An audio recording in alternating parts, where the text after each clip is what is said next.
దర్గా నుండి నాకు సాహిబ్ సాబ్ వాళ్ళ ఫాదర్ ఉన్నప్పటి నుంచి కూడా ఒక ఒక ఫ్యామిలీ రిలేషన్షిప్ మాది.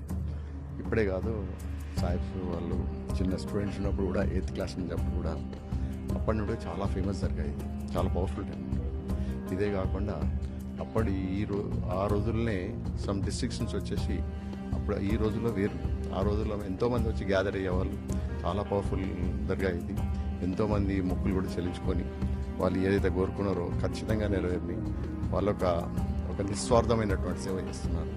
వాళ్ళ ఫాదర్ కంటే కూడా సాహిబ్ నిజంగా నేను గర్విస్తున్నాను, నేను నిజంగా అప్రిషియేట్ చేస్తున్నాను. ఎందుకంటే ఇలా మెయింటైన్ చేయడం ఎవరి తరం కాదు. మనం చూస్తున్నాం ఎన్నో దర్గాలున్నాయి. డే బై డే ఎట్లా అంటే ఎంత ఫాస్ట్ గ్రోత్ ఉందంటే అసలు ఒక చిన్నగా ఉండేది, ఈరోజు ఇంత పెద్ద ఇంత హాల్ కట్టి ఎంతో డిస్ట్రిక్ట్స్లో కూడా మా పేరు మారుమోగుతుంది. కాబట్టి నిజంగా నేను ఒక రాజకీయ నాయకునిగా హార్ట్ఫుల్గా నేను కంగ్రాచులేట్ చేసి చెప్తున్నాను, హార్ట్ఫుల్గా అప్రిషియేట్ చేస్తున్నాను. కాబట్టి ఇది ఇంకా దినం కూడా నాతోటైన సహాయం కూడా చేస్తాను. దీనికి అయినటువంటి సహకారం, ఎందుకంటే ఒక పుణ్యకార్యం చేస్తున్నాను, ఒక సేవ. ఇది ఒక సర్వీస్లలో ఒక ప్రజాసేవ ఎలాగనో ఇది దైవ సేవ అనేది కూడా అది కొంచెం టెంపరీ కానీ ఇది పర్మనెంట్ ఇది. కాబట్టి ఈ సేవను నిజంగా మనం అప్రిషియేట్ చేయాలి, ఎంకరేజ్ చేయాలి. చేసేటటువంటి భక్తులకు వీళ్ళకు మా సహాయ సహకారాలు ఉంటాయని చెప్పి ఈ సందర్భంగా మనం చేస్తున్నాం. Thank you.